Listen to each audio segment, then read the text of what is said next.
சுக்கே சுக்கே என்ன பண்ணிருக்கு? செத்து போயிருக்கு. சுக்கே செத்து போயிருக்குது. மனசுல இருக்கிற உயிர் இல்ல. சரீரத்துல இருக்கிற உயிர், மனசுல இருக்கிற உயிர், ஆவி இருக்கிற உயிர் எல்லாமே வேற வேற. மனசுல உயிர் இல்லைன்னா செத்து போயிருந்தா தான் மனசு செத்து போயிருக்கு. அதை உயிராக்கு. அப்ப ஏன் செத்து போயிருக்கு? எதனால செத்து போயிருக்கு? ஏன் செத்து போயிருக்குது? இவ்வளவு நாளுக்கு நம்ம வந்து ஆண்டவருக்குள்ள வளர்ந்தோம், அதை பண்ண இதை பண்ண சொல்றோம். ஆனா மனசாட்சி செத்து போயிருக்கு. வளர வளர மனசாட்சி உயிரடையணும். அல்லேலூயா. புரிஞ்சுங்க. உள்ளத்திலிருந்து ஜீவ தண்ணீர் நதிகள் ஓடும் சொல்றாரு. இயேசு ஒருத்தன் விசுவாசிச்சா அவன் உள்ளத்திலிருந்து ஓடுமா?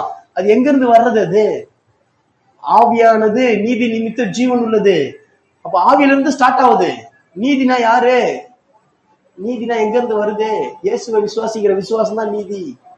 நீதிமான் ஆகிய இயேசு கிறிஸ்துவை, ஒருவரே நீதிமான் இயேசு மட்டும்தான். ஒருவரே நீதிமான் இயேசு மட்டும்தான். சொல்லுங்க, ஒருவரே நீதிமான் இயேசு மட்டும்தான். அப்போ இந்த மாசத்துல ஆண்டவர் நமக்கு என்னன்னா, நம்ம விரும்புறத ஆண்டவர் கொடுக்குற சொல்றாரு. இதுக்கு மேல என்ன வேணும்? வாக்குத்தத்தம். நீதிமான் விரும்புகிற காரியம் அவனுக்கு கொடுக்க, கண்டதை விரும்புறது இல்ல, ஜீவன் சுரக்கும்படிக்கு அவன் விரும்புவான். அவன் விருப்பம் எப்படி இருக்கும்? ஜீவன், ஆத்மா உயிரடையும். ஆவியிலிருந்து புறப்படுகிற ஜீவன் ஆத்மாவையும் சரீரத்தையும் உயிரடை பண்ணும். அல்லேலூயா.